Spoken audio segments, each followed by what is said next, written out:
Oi, Olá, tá me ouvindo? estou. Você está me ouvindo? Tô sim. Ok, ótimo. Podemos começar? Podemos. Pronto, né? Então, gente, boa noite. Estamos aqui hoje, né, para falar um pouco sobre violência sexual. Agradeço demais, o Jefferson, ter aceitado participar dessa live com a gente. Então, desde já, o nosso muito obrigado. Tá bom, eu que agradeço pelo convite, né? E aí eu vou só conversar um pouquinho, tá? Antes da gente poder entrar no nosso assunto, tá certo? Ok. Então, assim, meu nome é Liliana, para quem não me conhece, né? Eu sou psicóloga do CREAS, que é o Centro de Referência Especializado em Assistência Social, que trabalha as famílias e os indivíduos que tiveram seus direitos violados. E aí a gente trabalha, né, de forma a restaurar esses vínculos, tanto familiares como sociais, e também para que a família ela possa superar essa situação de violência, né?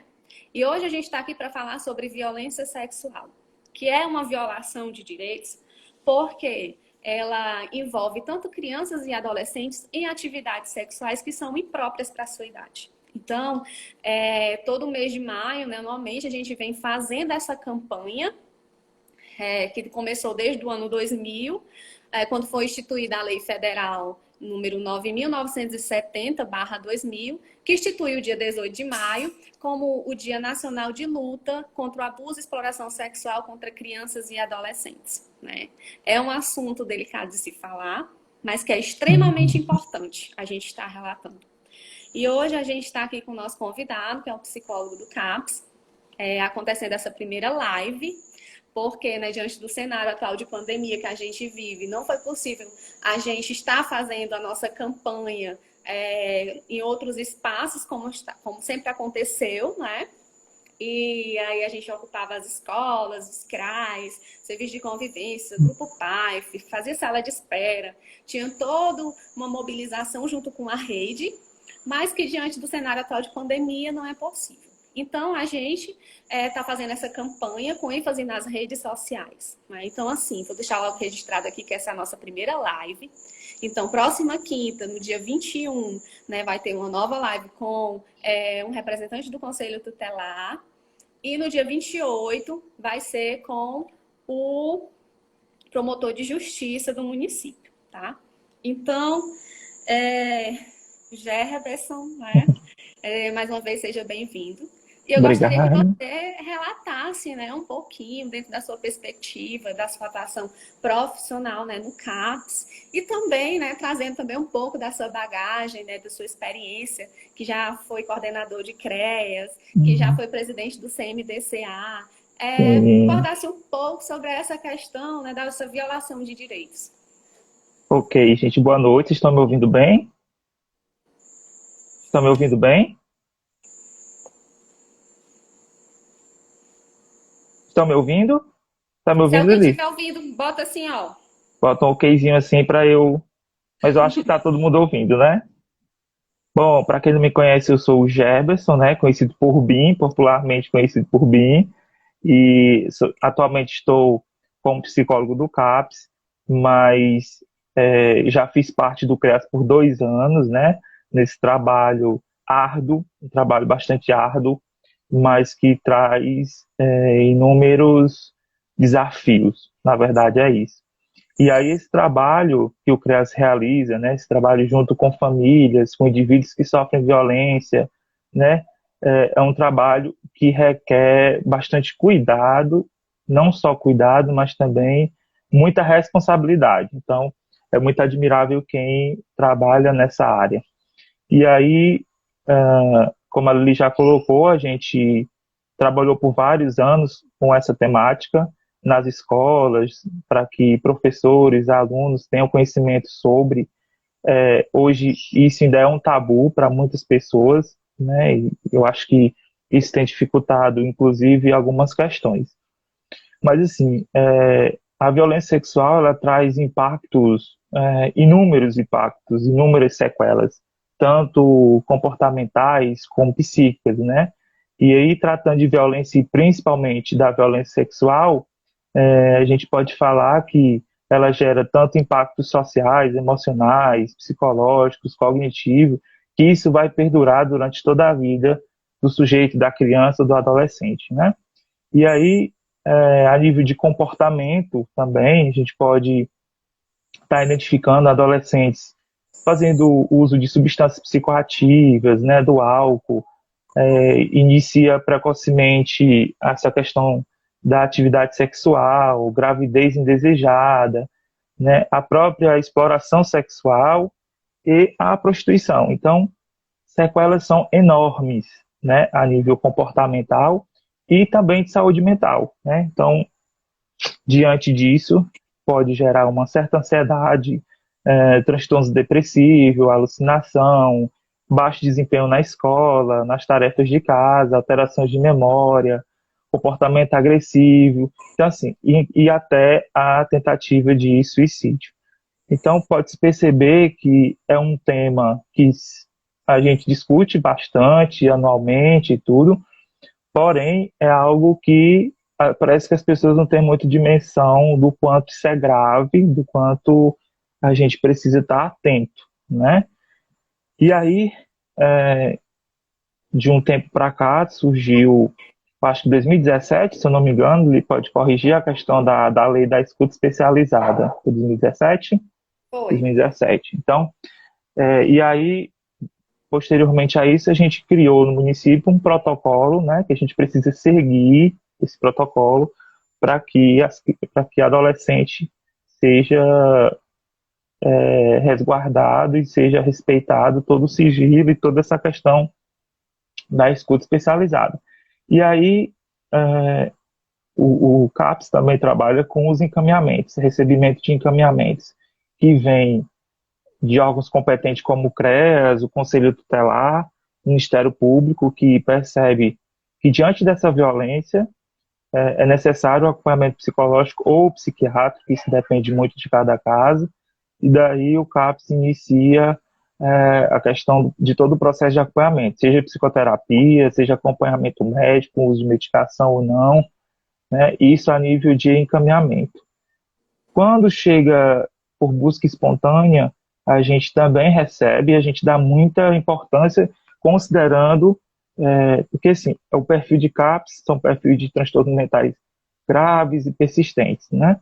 Porém, quando se fala de abuso sexual, exploração sexual, a gente acolhe muito rapidamente, porque a gente sabe das sequelas que isso pode ocasionar na vida do sujeito. Então, a gente já abre esse espaço, né, tendo o maior cuidado no atendimento, de ser mais rápido possível, para que essa criança e adolescente não sofra cada vez mais a consequência do abuso sexual ou da exploração sexual, certo?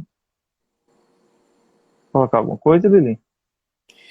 Porque assim, é importante, né, que a rede ela trabalhe em conjunto nesses casos para tentar diminuir os impactos causados por essa violação de direitos, né? Porque não são Sim. poucos, não são pequenos, né? E é Uhum. por isso que é importante quando a gente trabalha em conjunto, a rede atuando, né? E assim, nesse cenário, né, de pandemia, a gente modificou as nossas ações, o nosso trabalho, né? Assim, no Uhum. CREAS, por exemplo, a gente tem tentado, né, estar junto do usuário, mas pelos meios telefônicos, por e-mail. Estamos presentes sim no equipamento 2 dias na semana, né? Mas Uhum. estamos sim atendendo. Né? Também ficamos com o serviço da escuta, que está acontecendo, né? Qualquer criança ou adolescente que necessite passar pela escuta por conta de uma violação de direitos, o Conselho Tutelar está encaminhando e a gente está realizando a escuta. E Uhum. assim, como é que está sendo, então, os atendimentos no CAPS, né, diante desse cenário? Pronto. No CAPS, a gente, devido à pandemia, como você bem colocou, a gente reduziu o fluxo de atendimento, ou seja, a gente reduziu os atendimentos. E como é que foi essa redução? Foi aleatória? Né? Como é que isso, como é que a gente criou esse fluxo? Nós fizemos um plano de contingência, como os outros municípios estão fazendo, outros CAPs também estão fazendo, e aí a gente deu ênfase aos casos graves, os casos mais graves, de transtornos mentais mais graves, de de pacientes que oscilam bastante durante a semana, dentro da sua sintomatologia, paciente que requer um maior cuidado, ideação, tentativa de suicídio, e não fica de fora os casos de abuso e exploração sexual, né? Então, assim, dentro do contexto CAPS, a gente prioriza aquele que realmente mais esteja necessitando do atendimento. Então, não é que os outros não precisem, não é isso. É que, como estamos em pandemia, a gente precisa reorganizar esse fluxo e atender aquele que mais está necessitando, ou seja, aquele que não consegue realmente andar sozinho por enquanto. Então, a gente abre espaço para isso, certo? Gente, é só para enfatizar, qualquer pergunta que vocês tiverem, né, se surgir, pode deixar nos comentários que no final da live a gente vai estar respondendo, tá?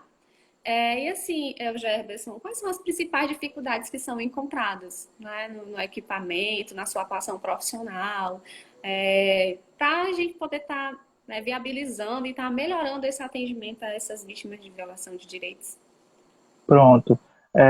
Desde quando eu estava no CRES, eu sempre falava, inclusive enquanto presidente do Conselho Municipal dos Direitos da Criança e do Adolescente, que eu também fiz parte como presidente, hoje ainda faço parte como membro da saúde. Eu acho que um dos grandes gargalos é a subnotificação dos casos. Não temos dados estatísticos reais, isso é fato. E aí isso dificulta nossas ações de prevenção e de intervenção. Então, se a gente não tem um dado fidedigno, a gente trabalha superficialmente com aquilo que a gente tem. Então, se vão se subnotificando casos, ou seja, não vai notificando tudo e acaba aqui prejudicando. E aí, isso se dá, eu acredito muito que, às vezes também, pela falta de conhecimento da ficha, né, do SINAM, o Sistema de Informação de Agravos de Notificação, que são poucos os profissionais que conhecem, né, essa ficha. Às vezes os que conhecem na correria do dia e tal, do trabalho, não notifica, deixa isso passar, enfim, não há uma objetividade nisso. Eu vejo dessa forma. E dentro do site terapêutico, assim, dentro do trabalho mesmo, psicoterápico, eu percebo que falta recursos técnicos. Os recursos são muito insuficientes. Então, principalmente para criança vítima de violência.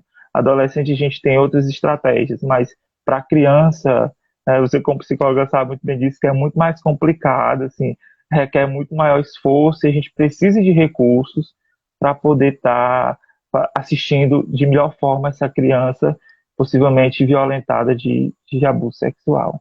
Uhum. Porque assim, né, gente, cabe salientar, né, que o atendimento da criança é totalmente diferente do adolescente, né? A Exatamente. criança, a gente tem que usar muito recurso lúdico para tentar compreender aquele mundo dela, entender o que ela está sentindo, né? Para a gente poder, então, intervir da melhor forma. Exatamente. E, assim, outra questão que eu queria colocar aqui, né? Porque quando a gente fala em violência sexual, a gente fala em dois eixos, né? Que é o abuso sexual e a exploração sexual. E muitas Sim. pessoas ainda acham, né? Tem imaginam, né? Digamos assim, que o abuso sexual ele só acontece quando tem o contato físico. E não é bem assim, né? Então, há várias formas de contato, de abuso sexual que a gente pode estar informando aqui para a população, né? Para que elas tomem conhecimento e elas também possam estar denunciando. Sim, sim. É importante salientar, assim, uh, existe uma dificuldade em fazer a denúncia. Primeiro, que a gente tem dados de que isso, não sou eu que estou falando, isso são teóricos que estudam e falam sobre isso. 99% dos casos são de conhecidos, né, ou da própria família. Então, existe essa questão, o medo, às vezes a questão da ameaça, né, a questão de ser constrangido, e tem a família. Então, assim, envolve N questões, né, quando se fala de abuso, de violência sexual. Então, mas o que a gente precisa conversar, dialogar, é nessa sensibilização de que você pode estar realizando a denúncia, anonimamente. Então, nós temos o Disque 100, né, que é uma ferramenta que você pode estar entrando em contato e fazendo a denúncia anônima, não precisa você se identificar. Então, é importante que realmente você faça essa denúncia. E aí, proteger, porque se a gente não protege aquele que a gente está vendo, imagine os outros e outros que estão por aí, né? Então, a gente tem conhecimento daquele que você está vendo. Então, se você omite isso também, você está violando da mesma forma como aquele violador, aquele agressor, né? Então, você está sendo conivente com o erro e com o crime. Então, é importante que denuncie. E aí nós temos o CREAS, que também é anonimamente. Então, eu tenho percebido também na minha atuação de CREAS que as pessoas têm esse medo de ir ao CREAS fazer a denúncia, ou até mesmo de fazer a ligação, porque acha que vão dizer quem foi que denunciou. Então, assim, é totalmente anônimo, gente. Façam a denúncia, não precisa nem dizer quem é. Você só liga e diz, olha, é isso, isso, isso, informa que a gente colhe essa informação. Da mesma forma, tem o conselho tutelar, né, que você também pode, o conselho tutelar também, ele resguarda esse sigilo. Então, assim, tem várias formas de denúncia, o que precisa realmente é a gente denunciar.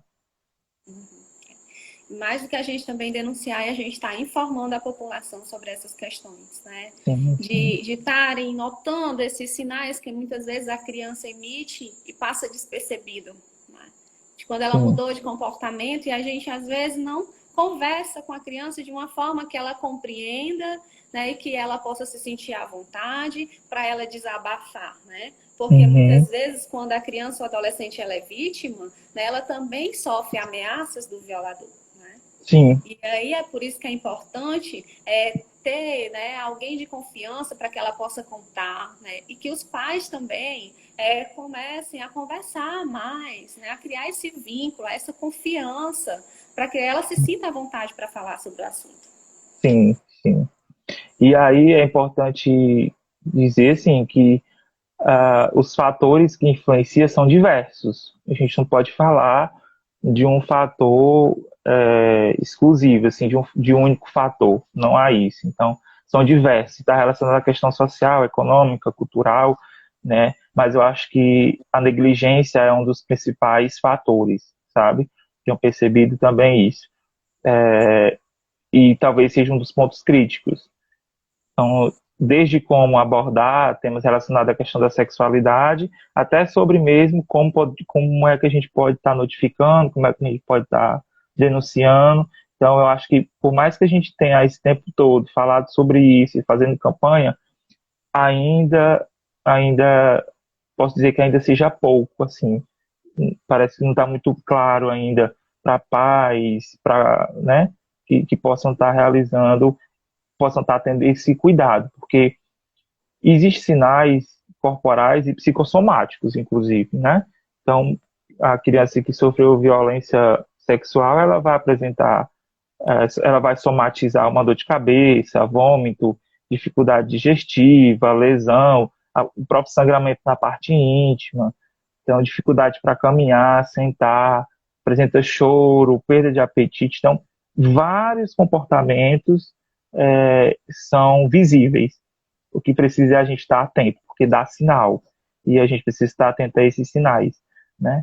Então, os pais precisam cada vez mais estar atentos aos seus filhos para que possam observar quanto mais cedo uma possível violação, uma violência sexual. Eu gostaria só que você também comentasse um pouco quais são os outros atores da rede, né, que estão interagindo diante dessa questão junto com o CAPS. Certo. Assim, existe outros atores. Inclusive, o CREAS é um grande ator junto ao CAPS, né? A rede, como você já bem falou, a rede de atendimento ela precisa estar funcionando muito bem, para que a vítima ela seja assistida da melhor forma possível. E aí nós temos a porta de entrada, que é o Conselho Tutelar, né? É o órgão responsável em garantir os direitos de crianças e adolescentes. Então, o ator principal, assim, de estar protegendo, de estar recebendo denúncia. Nós temos o CREAS, que o CREAS é o órgão que acompanha essa família que está sobre violação de direitos, né? Então, acompanha a família, acompanha a vítima, para entender todo esse quadro. E aí nós temos o Ministério Público, que o Ministério Público é quem vai fazer valer a lei, é quem vai punir o agressor. E o CAPS está ali junto para estar dando suporte psico, né, a essa criança ou esse adolescente. Então, se essa rede estiver bem organizada, automaticamente essa criança, esse adolescente vai estar bem assistido. Se a gente fura em algum local desse aí começa a desandar as coisas e aí possivelmente essa criança ou adolescente fica desassistida e aí vem toda aquela questão das consequências, das sequelas e possíveis depressões não identificadas, ideações suicidas não identificadas e até mesmo o próprio suicídio. Então a gente precisa estar bastante atento a isso. A gente tem percebido no CAPS, tendo como ponto de partida os suicídios que aconteceram no nosso município, que o principal fator, acredito que o primeiro fator, seja abuso sexual, né? O segundo seria a população LGBT. Então, a gente precisa ficar atento a toda essa população para que a gente possa protegê-los. Gente, tem uma pergunta aqui, se a vítima desabafa com um professor na escola, né? Com um professor ou alguém da escola. Como a escola pode ajudar e qual o fluxo que ela pode seguir? Certo? É, Como eu já tinha falado anteriormente, a gente criou um fluxo de atendimento, tendo como ponto de partida a lei da escuta especializada.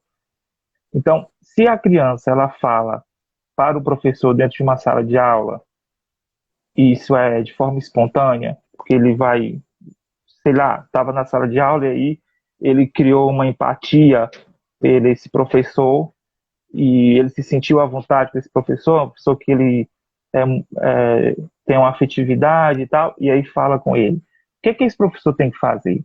Ele tem que acolher essa informação, acolher esse adolescente, né?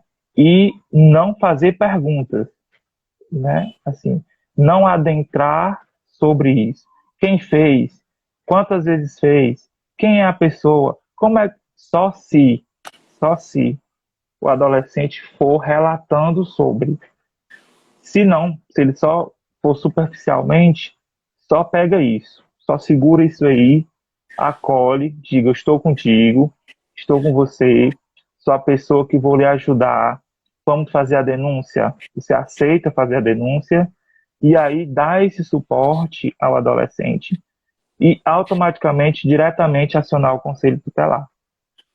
Ponto. Essa é a primeira questão. Então, acolhe a denúncia, escuta, sem indagação, não pergunta quem foi, como foi, quantas vezes, como é que isso aconteceu. Não passe essa informação para diretor, não passe essa informação para outros professores, porque se o adolescente está falando para você, é porque ele acredita, ele confia em você. Então, você precisa dar esse suporte de confiança.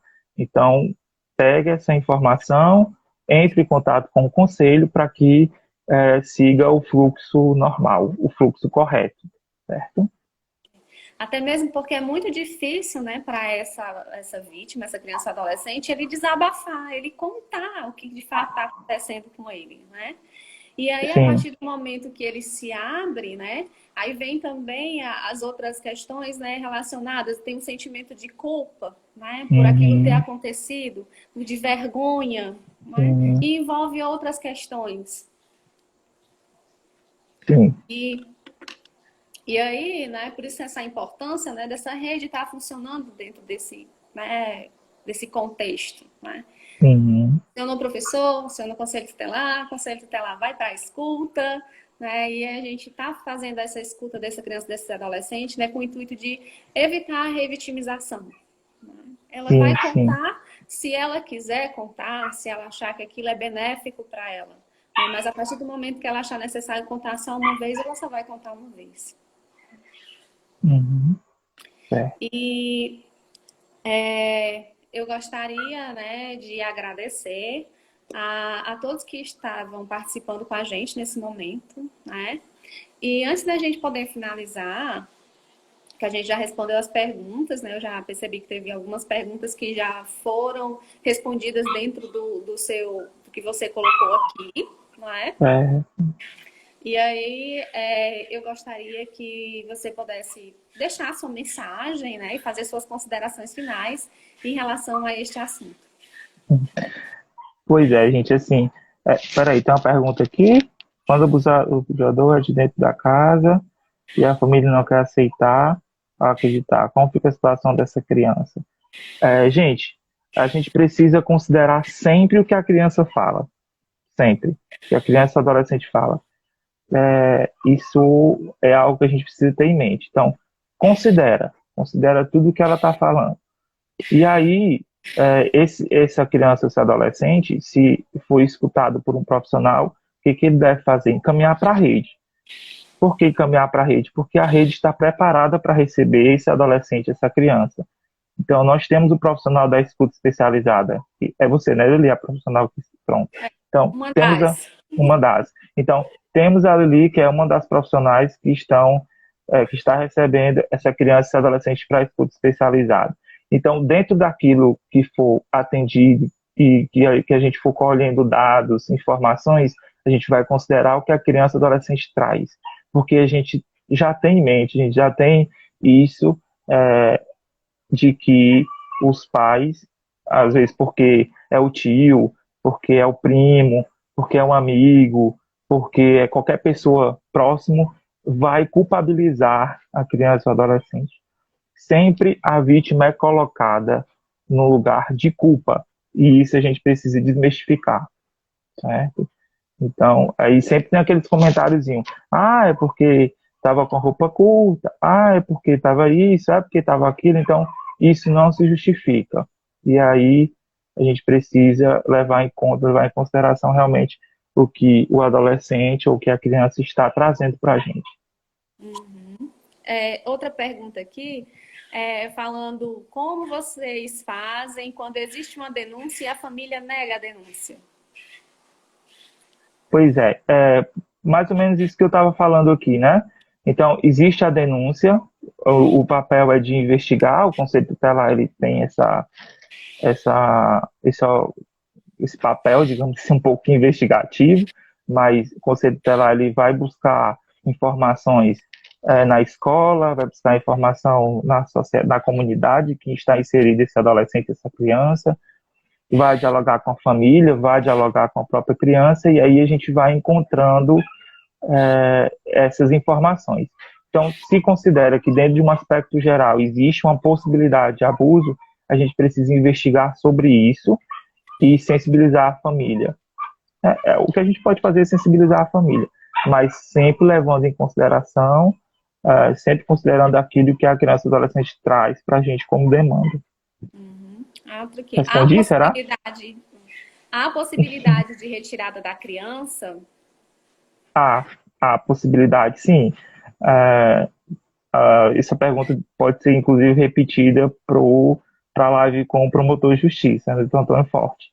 Mas há, sim, a possibilidade de retirada, sim. Se a gente percebe, ou se o procurador percebe isso, né, que dentro do seio familiar a criança está sofrendo violação de direito ali dentro, ela, com certeza, pode sair daquele seio e para a extensa, né, para a avó, para um tio, para alguém da família que possa resguardar o direito dessa criança ou desse adolescente.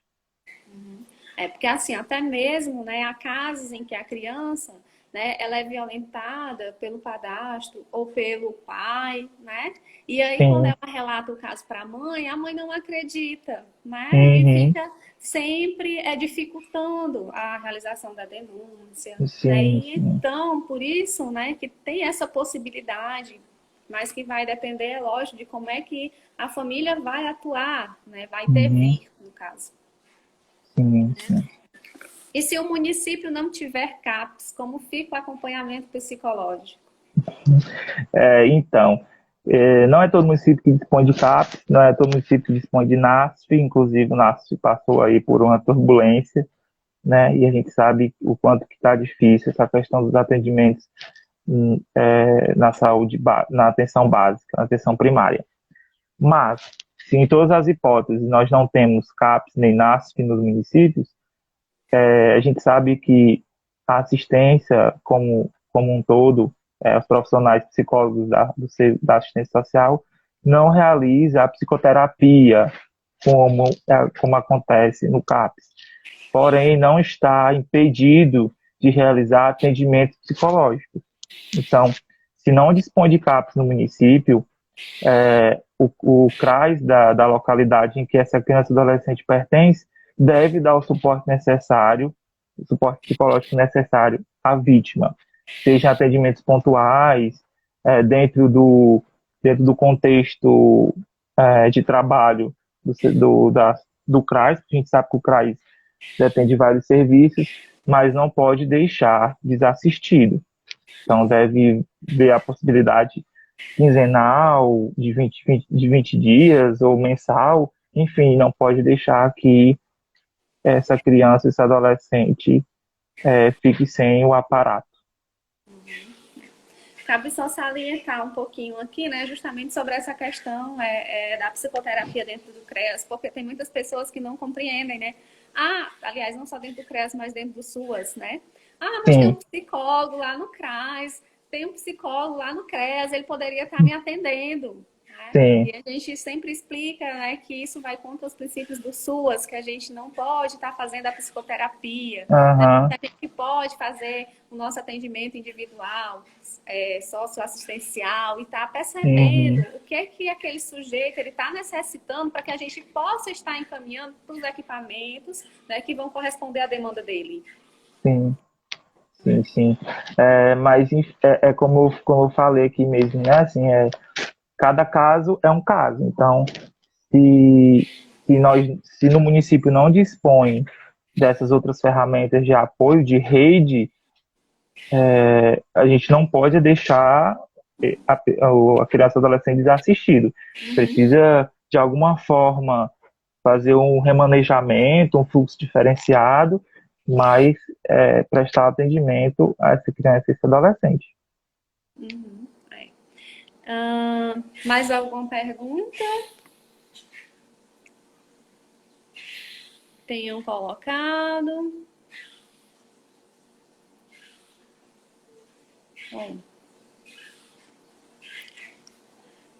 Bom, tem uma aqui. Quando a família sabe do abuso e não quer aceitar a ajuda de algum profissional para a criança ou adolescente, o que podemos fazer nesse caso?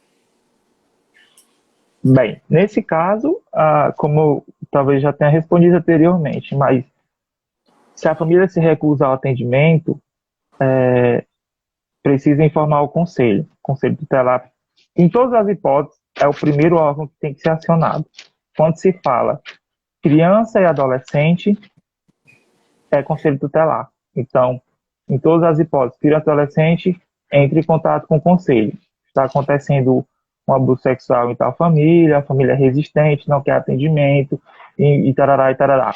E aí o conselho, junto com o Ministério Público, vai responsabilizar esses pais. Então, de alguma forma, eles vão ser responsabilizados, seja para o acompanhamento do filho, ou seja para se responsabilizar criminalmente, por estar sabendo sobre e aceitando essa violação de direito. Certo? Certo. Tem outra pergunta aqui, né, que eu acho que é um pouco pertinente, não sei se ela já foi respondida, mas vamos lá. Se um professor ou outro profissional souber de um caso de violência sexual e ele se omite, quais as consequências? Gente, é algo grave, gravíssimo, por sinal. Inclusive, e está no Estatuto da Criança e do Adolescente, eu acho, e responde criminalmente. Eu não sei responder bem sobre isso, mas vocês podem, inclusive, estar pegando essa pergunta para o promotor de justiça, mas eu sei que criminalmente a pessoa ela é penalizada por não denunciar, porque eu sei sobre o caso, eu conheço o caso e não denuncio porque não, tipo assim, não é meu caso, não é da minha família, não é alguém conhecido, então não vou denunciar. Então, a pessoa que sabe sobre isso e não denuncia, ela responde penalmente, tá? Eu não sei qual artigo da lei, mas eu sei que ela vai sofrer consequências penais.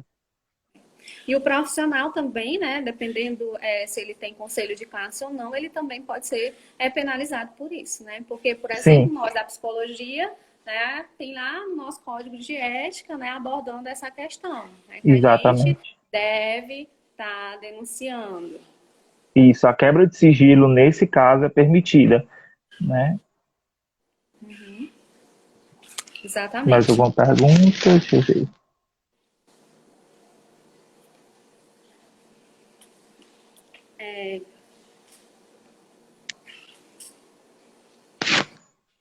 Você viu alguma pergunta aí, Lili?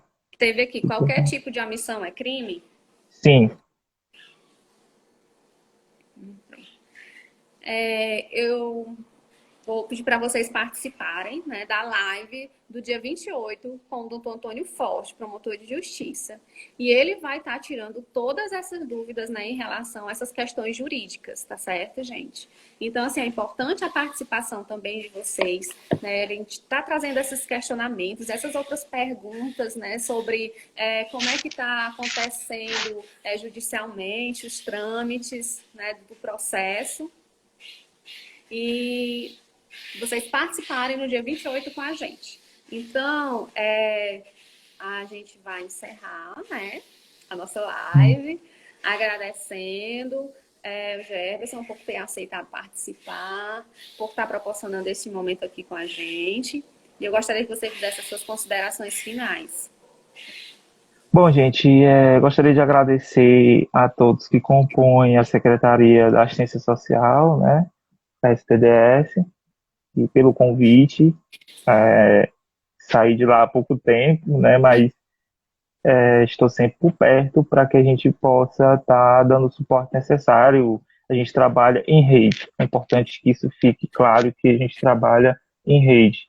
Então, a rede funciona dessa forma, né? Cada um com suas atribuições, mas é, o caso sendo de todos. Então, não existe o caso do Conselho Tutelar, não existe o caso do CREAS, não existe o caso do CAPS, existe o caso do município.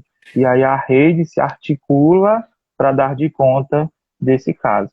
Então, é importante que a gente compreenda isso e que os profissionais compreendam sobre isso, né? Então, o que eu gostaria de deixar aqui é que a gente precisa estar sempre atento, com olhos bem abertos, a boca também bem aberta para denunciar. Então não adianta só a gente estar com os olhos abertos e a boca fechada. Então é importante que a gente denuncie, porque a omissão ela é tão cruel quanto a prática da violação, da violência sexual. Então a gente precisa juntos estar, a gente está mudando essa realidade. E aí, como eu disse, tem o Disque 100, tem o Conselho Tutelar, tem o CREAS, então tem órgãos que estão prontos para receber essa denúncia e para a gente resolver essa questão e penalizar o agressor. Sempre, como eu coloquei, 99% dos agressores são pessoas próximas da família, às vezes da própria família, e aí existe essa dificuldade na denúncia.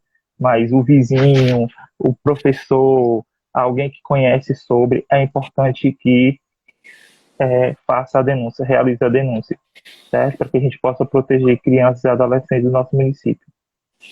Então, assim, muito obrigado pelo convite, estou à disposição sempre, no que eu puder ajudar. Espero que eu tenha respondido todas as perguntas. Se tiver alguma dúvida, pode entrar em contato comigo, alguma coisa. Se quiserem colocar aqui alguma pergunta a mais, estou aqui disponível. Enfim, só mesmo agradecer e é isso. Pronto, a gente é que agradece, foi muito gratificante para mim, né, estar fazendo essa primeira live com você. Então, muitíssimo obrigada. E, gente, segunda-feira, né, dia 18, estaremos na rádio, né? Eu, juntamente com a coordenadora do CREAS, a Naldisângela Costa, vamos estar abordando novamente o assunto, tá certo?